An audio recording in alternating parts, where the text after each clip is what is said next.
जब तक हमारे पूर्व निताई गौर हरि बोल। जय जय श्री राधे श्याम। हमारे पूर्व पूर्व जन्म के अनंत काल की जो पाप राशि है, अज्ञान या तो मलिनता के कारण, अंतःकरण अशुद्ध अपवित्र के कारण हमारे मन में वो भक्ति भाव उदित नहीं हो पाता है। उसके लिए शोधन करना जरूरी है।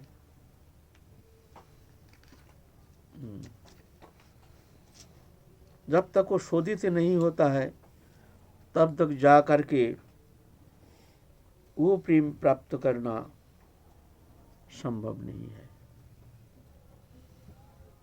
तो यहाँ प्रश्न चिन्ह लगता है तो कि हमारे अनंत काल के पाप राशि है, अंतकरण की चित्त वृत्ति हमारे मलिनता पूर्ण, तो क्या हम वो प्रेम प्राप्त नहीं कर पा सकते हैं? इस जन्म में नहीं प्राप्त कर सकते हैं ना। कोई कोई यह पूर्व जन्म में बहुत पुण्य कर्म करके आए हैं, बहुत सेवा करके आए हैं, बहुत कृपा प्राप्त करके आए हैं, उनके लिए तो ऐसा नहीं होता है, क्योंकि वो अपना कोर्स कंप्लीट करके आया है, अपना कोर्स। लेकिन सब तो ऐसे नहीं है, कोई कोई नवीन है, नवीन साधक हैं, बहुत कृपा से उनके मन में ये भावना उदित हुई है कि हमको इसी जन्म में भगवत प्राप्ति करनी है, नहीं तो हमको बहुत फिर ना जाने काल चक्र कहाँ से कहाँ बहा के ले जाएगा, फिर हमको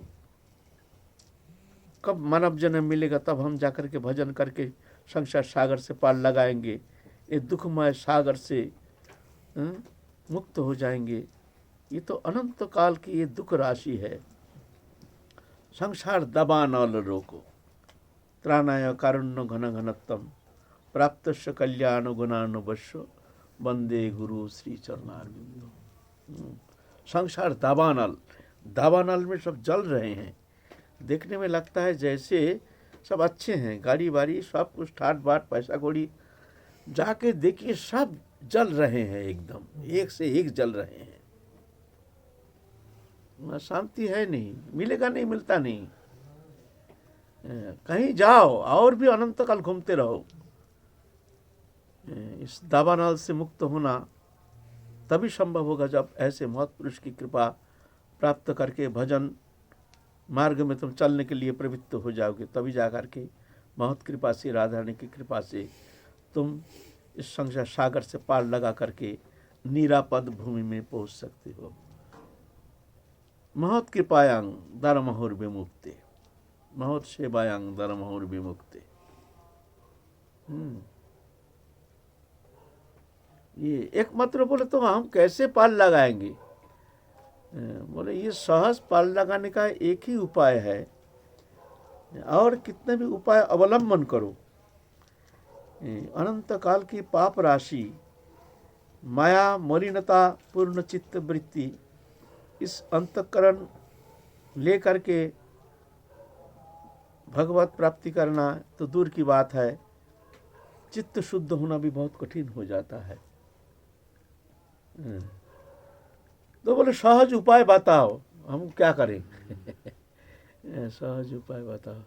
जे संग तंत कथं पापं जननांग पुण्य कर्म नाम, ते दंदर मोहन निर्मुक्त भजन्ते मांग तीव्रता।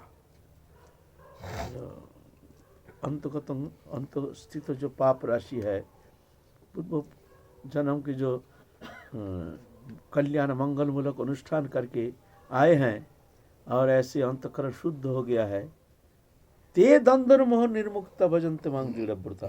वो द्वंद्व मोह निर्मुक्त हो करके दृढ़ व्रत धारण करके मेरा भजन कर सकता है, नहीं तो उतना सहज नहीं है, उतना सहज नहीं है।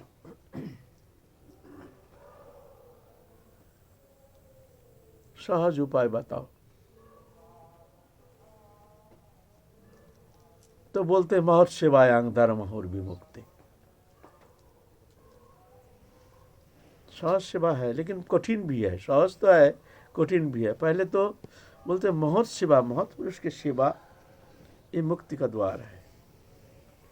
अगर मुक्ति पाना चाहते हो मुक्ति माने सिर्फ ये साजुज्य मुक्ति नहीं। मुक्ति शब्द में कोई कोई समझते हैं कि साजुज्य मुक्ति भगवान से मिल जाना या संसार से मुक्त हो जाना। परामुक्ति तो राधा रानी की जो प्रेम है वही है परामुक्ति। सबसे उत्तम मुक्ति क्या है? मुक्त मध्य कौन मुक्ति श्रेष्ठ करी गणी, कृष्ण पदे भक्ति जार से मुक्त शिरोमणि। मुक्ति शब्द में ऐसा नहीं, मुक्ति शब्द में ब्रह्म साजुज्य मुक्ति नहीं। भगवत चरण में जो प्रेम है वो है परामुक्ति। मुक्ति भी वांछा करते हैं ऐसे भगवत प्रेमी भक्तों का संग। महत सेवायांग दारमाहुर विमुक्ति, महत सेवा मुक्ति का द्वार है। महत पुरुष की सेवा से बहुत जल्दी समर्थ अनर्थ से पार लगा सकते हैं, बहुत जल्दी। लेकिन यहाँ कठिन तो है, कठिन सबसे बड़ी कठिन बात है महत पुरुष कौन है, कैसे हैं, ये पहचानना। और पहचानने से भी होगा नहीं। महत पुरुष तुम्हारे सेवा लेने के लिए बैठे थोड़ी हैं जो हमारी सेवा करो। महत पुरुष अपना परिचय थोड़ी देते हैं, हम महत हैं, तुम हमारे पास आओ, हमारी सेवा करो। पहले तो महत पुरुष मिलना बहुत कठिन है, और मिल भी जाता है तो पहचानना कठिन है। पहचान भी है तो उनके सेवा प्राप्त करना बहुत कठिन है। बहुत सारी कठिनाई है। कठिनाई नहीं होने से तो सभी पार लगा देती, सभी पार लगा देती। अब एक महापुरुष के बारे में हम जीवन चरित पर्यालोचना करने के लिए इस प्रसंग को लाए हैं। बांग्लादेश में ढाका में रहते थे दो गोस्वामी संतान, नव कुमार गोस्वामी और लोचनानंद गोस्वामी। बहुत सेवा करके कैसे दशा प्राप्त किए हैं उस विषय में प्रसंग में। तो भूमिका में थोड़ा सा ये स्पष्टीकरण करना जरूरी है, नहीं तो ये समझना बड़ा कठिन हो जाएगा। भगवान कहते हैं अहं भक्त पराधीन, मैं भक्त का अधीन हूँ। अस्वतंत्र बुद्धि जो, मेरा कोई स्वतंत्रता है नहीं। इसीलिए तुम अगर वो कृपा प्राप्त करना चाहते हो तो जाओ मेरा भक्त के पास जाओ। हमारा भक्त अगर तुमको स्वीकार कर लेंगे, अनुमोदन कर लेंगे, तो हम तुमको भर करके कृपा हम तुम्हारे ऊपर बरसेंगे। लेकिन महत अनुमोदन अनुकंपा बिना हम कृपा नहीं करेंगे। बोले भगवान कर नहीं सकते, कर सकते हैं, लेकिन ये भगवान की विधान है। जे में भक्त जना पार्थ न भक्त श्रुति जना, मद भक्त नंच जी में भक्त स्ते में भक्तोत्तमता। जो मेरे को भक्ति करता है वो मेरा भक्त नहीं है, जो मेरा भक्त से प्रेम करता है वो मेरा उत्तम भक्त है।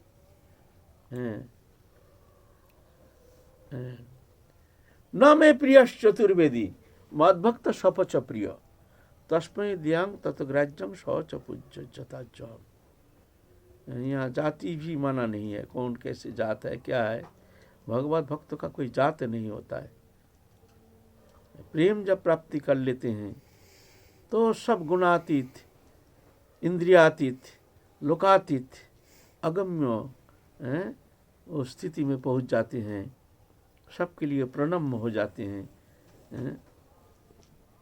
भगवान की समता प्राप्त हो जाते हैं। ऐसे ही पवित्र कारिणी शक्ति उनमें आ जाती है। चतुर्वेदी ब्राह्मण मेरे प्रिय नहीं है, मद भक्त सपच प्रिय। और चंडाल भी होता है तो वो मेरा प्रिय है। तस्मै दियंग, तुमको कुछ देना है तो उनको दो। कोई दान करने की इच्छा है ना, ऐसे भक्त को देना। ततो ग्राह्यं, अगर कुछ ग्रहण करना है तो उनके हाथ से लो, उनके हाथ से, दूसरे के हाथ से नहीं।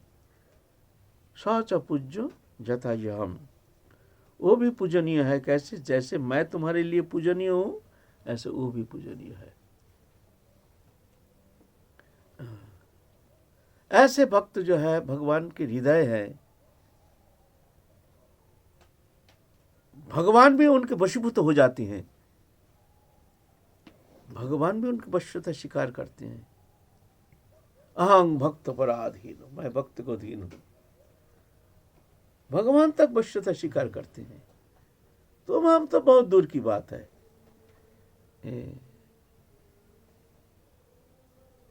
तो हम तो बहुत दूर की बात है, भगवान तक उनके पीछे पीछे डोलते हैं। अनंत कोटि ब्रह्मांड नायक, अनंत गुणों की स्रोत होते हुए भी भगवान भक्त के पीछे पीछे चलते हैं।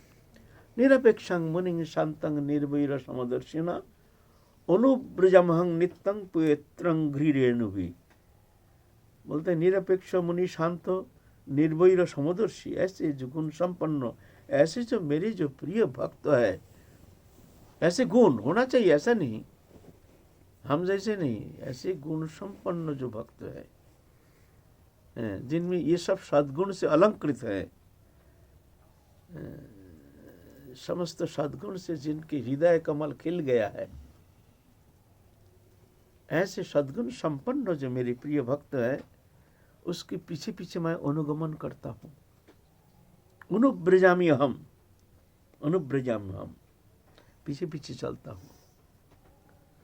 और पवित्रं घ्रिरेणुभिः, मैं अपने को उनके चरण रेणु लेकर के मैं अपने को पवित्र मानता हूँ। भगवान उनके चरण रेणु लेते हैं।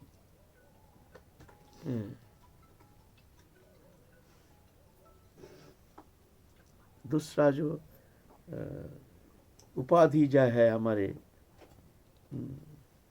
पंडित, कुलीन, मानी, धनी, ज्ञानी आदि जो हैं, ये तो छोटा होना नहीं चाहते हैं। हम जैसे अभिमानी बड़े संत हैं, महंत हैं, तो ये अभिमान खा जाता है साधक को, विनम्रता आने नहीं देती है। ये अभिमान बहुत खतरनाक है, ये साधक को पछाड़ देता है, बड़े बड़े साधक के लिए विघातक हो जाता है। यहाँ भगवान तक ऐसे दीनहीन होकर के भगवान भक्त के पीछे पीछे डोलते हैं। कहते हैं अगर तुम कृपा चाहते हो तो हमारे भक्त का सेवा करो, भक्त को प्रसन्न करो। एतक वैष्णव सेवा परम उपाय, जितना उपाय है ऐसे भक्त सेवा परम सबसे उत्तम उपाय। उस स्थिति में पहुंचने के लिए जो शुद्धिकरण चाहिए, वो शुद्धिकरण बहुत सरल उपाय अवलंबन करके एकमात्र महत् सेवा के माध्यम से उस स्थिति तुम प्राप्त करने में समर्थ हो सकते हो। लेकिन वो भी बहुत कठिन है। पहले इतना श्रद्धा होना, सेवा करने का मौका मिलना, सेवा करके उनको प्रसन्न करनी, ये तो साधारण बात थोड़ी है। कठिन तो है, जहाँ जिधर से भी जाओ वो तो कठिन तो होगा ही है। सहज होने से तो सभी पार लगा देता है, सहज होने से ऐसे है।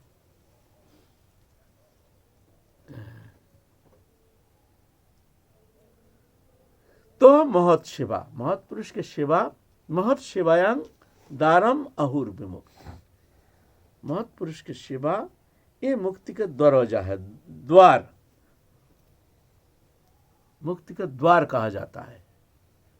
अगर सहज बहुत सरल उपाय से तुम इस संसार सागर पार लगाना चाहते हो तो कहते हैं उनके लिए, नहीं तो भजन करके साधन करके क्या हम पार नहीं हो सकते हैं? हो जाएगा, क्यों नहीं होगा, जरूर हो जाएंगे, लेकिन समय लग जाएगा। समय क्यों, बहुत सारे अनर्थ पाप राशि ना जाने अनंत काल की कितना हमारे कर्मफल राशि हमारे सामने है। बोलते हैं भगवत शरणागति से होगी नहीं? हाँ, भगवत शरणागति से होगी। भगवान कहते हैं वो तो होगी, लेकिन हमारे भक्तों की कृपा से जितना जल्दी होगी कृपा, उतना सहज लभ्य है नहीं। बिना महत् पद रज अभिषेकम वहाँ पहुँचना मुश्किल है। बोलते भगवान क्या नहीं कर सकते हैं? हाँ, कर सकते हैं, लेकिन भगवान कि एक दुर्बलता है, भक्त के पीछे पीछे चलते हैं। ये भगवान की एक स्वभाव है, भक्त वश्यता। भगवान के अनंत गुण राशि, अनंत कोटि वैकुंठ नायक, सराट स्वयं संपूर्ण, अनादिरादि गोविंद सर्व कारण कारणम। लेकिन ऐसे भगवान भी भक्त का प्रेम में फंस करके उनकी वश्यता स्वीकार करके उनके पीछे पीछे चलते हैं। ये भगवान के स्वभाव है। पर कहते हम कर सकते हैं, लेकिन हमारा ये स्वभाव बन गया है। हमारा भक्त अनुमोदन करेगा तो फिर जगह हम सहज तुमको कृपा कर देंगे।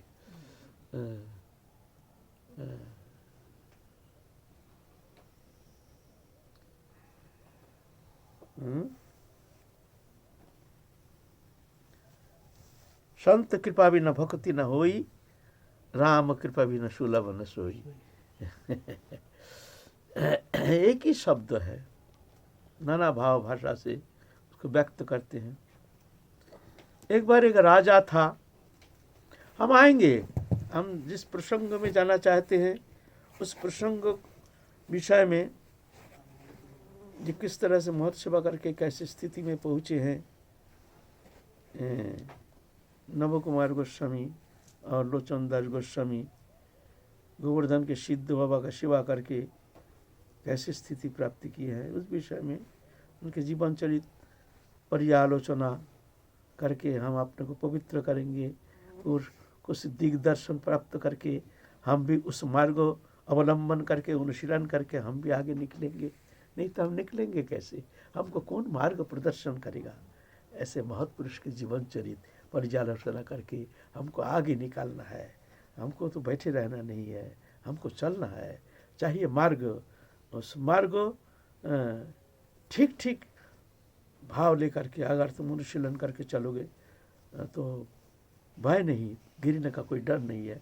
लेकिन क्या होता है, हम हमारे जो अभिमान अहंकार है ना, अपनी जो बुद्धिमत्ता है ना, ये बुद्धिमत्ता आकर के हमको बढ़ने नहीं देता है। नाना प्रकार पक्ष प्रतिपक्ष, नाना प्रकार विचारधारा आकर के अपने बुद्धि हम उसमें जोड़ देते हैं, जोड़ करके पथभ्रष्ट हो जाते हैं। फिर गलत रास्ता निकल करके हम सोचते हैं ये रास्ता ठीक है बोल करके हम चल पड़ते हैं, जाके देखते हैं अरे रास्ता तो खत्म। हम तो रास्ता समझ करके आए, हम यहाँ देखते हैं रास्ता तो खत्म। ऐसा हम भी कई बार दिग्भ्रांति हो गई। वह परिक्रमा में गए, रात को 1-2 बजे चल दिया हम और नीताई बाबा, चल दिया, रास्ता भूल गया, चल गए दूसरा कोई गांव में गए। भाई रात का तो पता नहीं कितना बजता है, हम किधर आए, कौन गांव, जहाँ गांव देखते हैं तो भाई ये तो हमारा पहचान नहीं है, ये गांव में तो हम कभी आए नहीं। हम तो परिक्रमा जाते हैं तो भाई देख करके तो पहचान में आता है जो ये गांव कौन सा गांव है। भाई ये तो गांव में हम आए नहीं। तो बाहर में सब सोए थे, गर्मी का मौसम है, तब चिल्लाना शुरू किए हैं। चिल्लाने से एक आध जन जाग गए, बाहर में सो रहे थे खटिया में, ब्रजों में ऐसे ही है, खटिया में बाहर पड़े रहते हैं। हम चिल्ला मिल्ली करना शुरू कर दिया, जाग गए। हम बोले भाई ये कौन सा गांव है? तो बोलता है ये है, क्या गांव है? खप्परपुर। खप्परपुर बुझ में ऐसे हम चलते हैं। हम बोले भाई अच्छा खप्पर में पड़ गया, ये खप्परपुर में अब गया, खप्परपुर से हम कैसे बचेंगे? हम बोले भाई ऐसे हम जाएंगे नूरपुर, वो किधर से जाएंगे? बोले सीधा चल देना, यहाँ जाके गैल है, सीधा चल देना, रास्ता मिल जाएगा। हमने तो सीधा चल दिए, रास्ता है, ठीक है रास्ता है, अच्छा मिल गया, बोले सीधा चले जाना, इधर उधर देखना नहीं। सीधा चल दिए भाई, चलते चलते चलते चलते बहुत दूर आ गए। आकर के दिखते हैं रास्ता बंद, सामने सब चारों ओर सब खेते खेत है, सब ज्वार बाजरा भरा हुआ है। आप क्या करें, लौट के जाना संभव नहीं, वो बहुत दूर आ गए और जाएंगे तो रास्ता नहीं। रास्ता समझ के तो हमने आ गए। अब आके खप्परपुर में आकर के बहुत अच्छा खप्पर में पड़ गए। फिर देखें एक भैंस बांधा हुआ है, हमने बोला भाई भैंस बांधा हुआ तो यहाँ लोकालिटी होगा, शायद कोई रहता होगा जो खेत में, पूछ लेंगे। तो थोड़ा सा ज्वार बाजरा हटा करके आगे गया, लोग जान तो कुछ है नहीं, एक नल मिला, वहाँ तो टैंकी था, पानी था। हम बोले भाई आप चुपचाप रहो यहाँ, चुपचाप पानी में नहा धो के चुपचाप वो भजन में बैठ गए। 3 होने से ही निकलेंगे यार, ऐसे चलेंगे नहीं।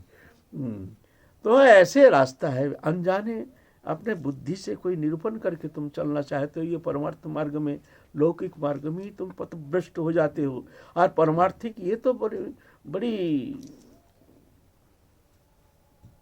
बहुत विचार करके उन महत्पुरुष के आदेश अनुसार तुम अगर ठीक ठीक चल पाओगे तो तुम पहुँचने का संभावना है। नहीं तो ऐसे तुमको दिखेगा जैसे बहुत सारे रास्ता है, रास्ता नहीं है, तुम दिग्भ्रांत हो जाओगे, वहाँ पहुँचना तुम्हारे लिए संभव नहीं होगा। यहाँ छोटा बच्चा जैसे माँ का हाथ पकड़ के चलते हैं, ऐसा ही तुमको चलना पड़ेगा। गुरु गोविंद के शरण लेकर के स्वतंत्र होकर के चलोगे तो दिग्भ्रष्ट होकर के तुम कहाँ से कहाँ तुमको पहुँचा देगा, कोई गारंटी नहीं। हम तो समझ रहे हैं हम चल रहे हैं, हम चल नहीं रहे हैं, ना जाने कहाँ हम भटक रहे हैं। ये बड़ा खतरनाक ये संसार सागर है। स्वतंत्र होने से सबसे बड़ा विपत्ति है। यहाँ स्वतंत्रता का कोई यहाँ स्थान नहीं है। आश्रय लैया भजे तारे कृष्ण नहीं तजे आर समर्य कारण। एक बार एक राजा था, राजा ने, उनका स्वभाव था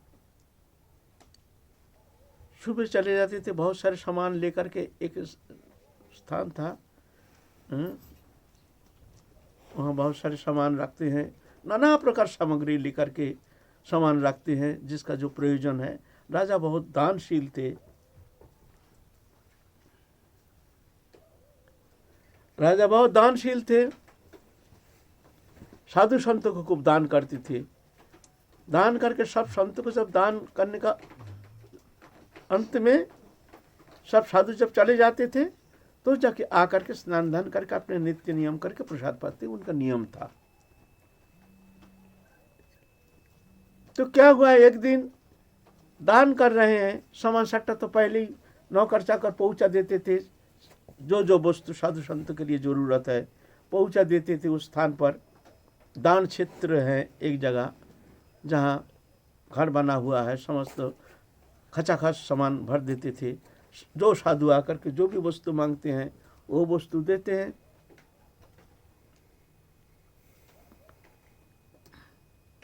तो एक दिन क्या हुआ, दान करते करते साधु भी उस दिन ज्यादा आ गए, दे रहे हैं, आखिर में पूरा भंडार सुना हो गया, संध्या हो गया।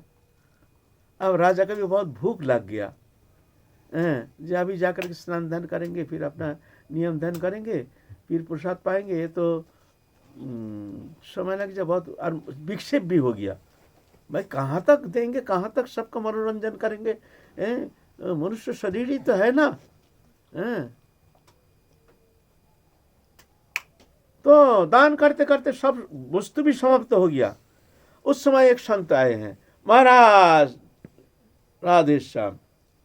बोलिए बाबा आदेश कीजिए, हमको कुछ दीजिए। उसमें कुछ नहीं था, सब बांट गया। फिर दरबार से फिर सामान मांगाना पड़ेगा, मांगा करके देना पड़ेगा। अब उतना दूर जाओ, खबर भेजो, सामान लाओ, इसमें और 2-4 घंटा लग जाएगा। तो राजा तो है तो थोड़ा घमंड तो है ही है, कहते हैं महाराज काल आ जाइए, आपको जो वस्तु चाहिए काल दे देंगे हम। बोलते हैं महाराज नहीं, अभी हमको चाहिए, जो भी देना है अभी दे दीजिए। कहते अभी देंगे, अभी तो हमारे यहाँ कुछ सामान है नहीं, आपको क्या दूं?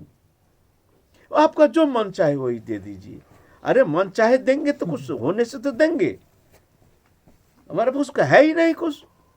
आप कह रहे हैं आप बोल के जाइए क्या वस्तु चाहिए, काल मिल जाएगा, काल आ जाइए। नहीं, जो देना है महाराज अभी दे दीजिए, आपका जो मन चाहे। अरे है ही नहीं कुछ, अभी दे दीजिए। ऐसा जिद बनने लगे, बड़ा गुस्सा आ गया। पर अब संध्या हो गया, हमारा भूखे प्यासे है, भूखे प्यासे है, क्या करूं? तो ज्यादा जिद पड़ने लगे संतु। तो क्या किया है, बड़ा गुस्सा आया, मान नहीं रहे, हाथ जोड़े हैं, पांव पूजे, महाराज आप जिद मत कीजिए, अब हमारे पास कुछ है नहीं, समस्त वस्तु पदार्थ जो भी है सब दे दिया, आज भंडार खाली है, आप काल आ जाइए, काल आपको हम जो भी वस्तु चाहिए दे देंगे। नहीं महाराज, हम तो अभी जो भी चाहिए, जो भी देना है तेरी की। तो घोड़ा ने विष्ठा त्याग किया था, तो गुस्सा के मारे विष्ठा उठा के दे दीजिए महाराज, तो बंद कर दो, दे दीजिए महाराज। संतोष ही है, संतोष ऐसे ही नहीं, घोड़ा का लादी कपड़ा में करके ले लिए, महाराज करोड़ गुना हो जाए आपके लिए, जो दिए है आपको दान हम स्वीकार कर रहे हैं, लेकिन करोड़ों गुना हो जाए आपके लिए। आप महाराज को मन में थोड़ा झटका लग गया, भाई ये तो आशीर्वाद रूप से तो एक अभिशाप लग गया हमारे। शायद घर में गया, स्नान दान करके आसन में बैठे हैं, देखते हैं एक विष्ठा का पर्वत सामने खड़ा है, आंख मूंद के विष्ठा दिखता है, घोड़े का लादी का पर्वत। जब भी बैठते हैं 2-4 दिन बीत गया और वही घोड़े का लादी का पर्वत दिखता है, तो घबरा गया, भाई ये क्या अनर्थ हो गया, इसका कारण क्या है, क्या दिख रही, इसका माने क्या है। तो गए हैं 2-4 संत के पास, 2-4 सिद्ध संत भी थे, उन लोग कहते हैं महाराज ये तो आपका अनर्थ लग गया है, बड़ा भारी अनर्थ लग गया है, ये विष्ठा जो है ना, गोबर है ना, घोड़ा की जो लादी है ना, ये तो आपके लिए बड़ा भारी अनर्थ है, तो ये कैसे समाप्त होगा ये अभिशाप। बोलते आपको भक्षण करके उसको समाप्त करना पड़ेगा, चाहे कितना जन्म लग जाए, ये अभिशाप लग गया आपके लिए।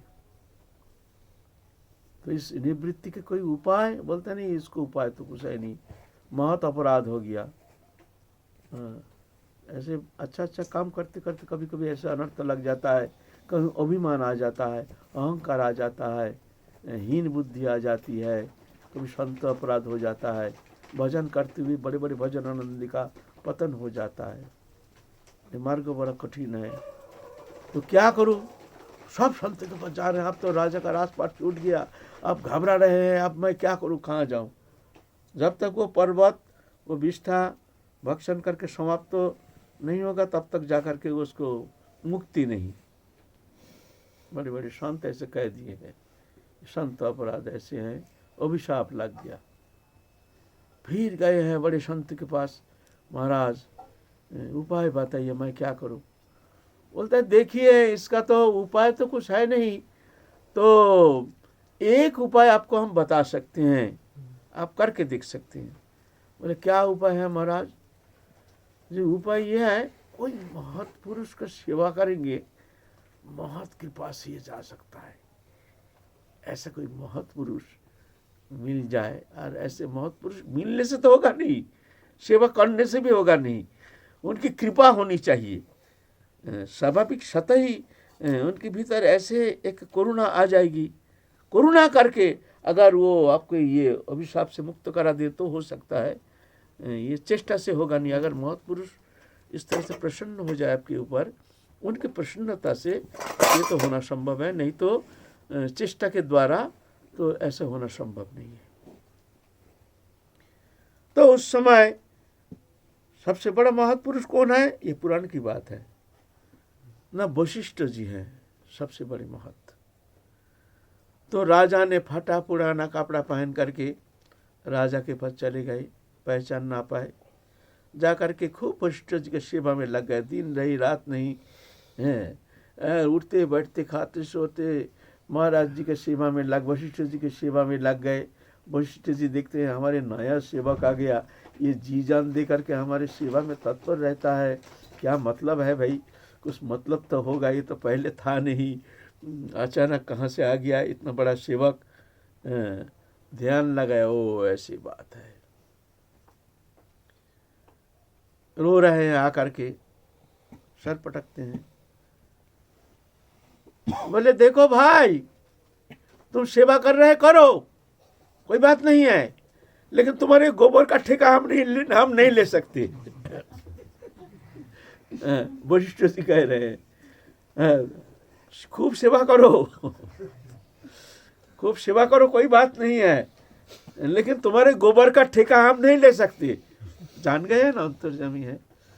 राजा तो एकदम चरण पकड़ के एकदम जोर से रोना शुरू कर दिए, प्रभु हमको बचाइए, हमको अनर्थ हो गया, संत अपराध हो गया, कभी जीवन में ऐसे भूल नहीं करेंगे, बड़े भारी अनर्थ हो गया, अभिमान के कारण हमने संतों को पहचान नहीं पाया, संतों को अवहेलन किया, इसलिए हमको बहुत सजा मिल गई, महाराज आप कृपा करके हमको बचाइए। तो बोलता अच्छा जा, तो जितना दान किया है उतना गोबर तेरे को खाना पड़ेगा, उतना तो खाना ही पड़ेगा, खा के फिर जाके तुम्हारे पाप का प्रायश्चित करना पड़ेगा। जा, ये पर्वत तो हमने हटा देंगे, लेकिन जितना तूने दान किया गोबर उतना तेरे को खा के समाप्त करना पड़ेगा। बोलता महाराज इतना तो कर लेंगे। तो फिर जाके उतना गोबर थोड़ी थोड़ी करके खा करके फिर जाके मुक्त हुआ है। ये महत् सेवा, इतना बड़े अनर्थ हो वो भी महत् सेवा से किस तरह से पार लगा देते हैं, ये अमोघ है। भगवान भी महत्पुरुष के जो हृदय की जो तरंग है उसको अस्वीकार नहीं करते हैं। महत्पुरुष किसको आशीर्वाद कर देते हैं तो भगवान उसको स्वीकार कर लेते हैं। भगवान भक्तवश होने का कारण कभी किसी अवस्था में भक्त की इच्छा, भक्त की प्रार्थना को अतिक्रमण नहीं करते हैं। भगवान का ही है, कुरुपांडव के युद्ध में प्रतिज्ञा किए थे कि हम अस्त्र धारण नहीं करेंगे। भगवान उनमें क्या असमर्थता है, अस्त्र धारण नहीं करेंगे, लेकिन भक्त की मर्यादा रक्षा के लिए भगवान उनकी प्रतिज्ञा तोड़ दिया। इसीलिए ये महत् सेवा ये बड़ा अमोघ है। भगवान की प्रसन्नता के लिए ये सर्वोत्तम उपाय है, लेकिन सबसे बड़ी कठिनाई है, पहले तो महत् मिलना मुश्किल है, और मिल भी जाता है तो पहचानना मुश्किल है। पहचान भी थोड़ा सा हो जाता है तो उनकी सेवा मिलना मुश्किल है। सेवा मिलने का भी मौका मिल जाता है, श्रद्धा की कमी है। ये बहुत सारे है। अच्छा, तो हम लोग काल फिर आगे चलेंगे इस विषय में। हम लोग काल फिर दो महत्पुरुष के जीवन चरित्र संबंध में आलोचना करेंगे। जय जय श्री राधे।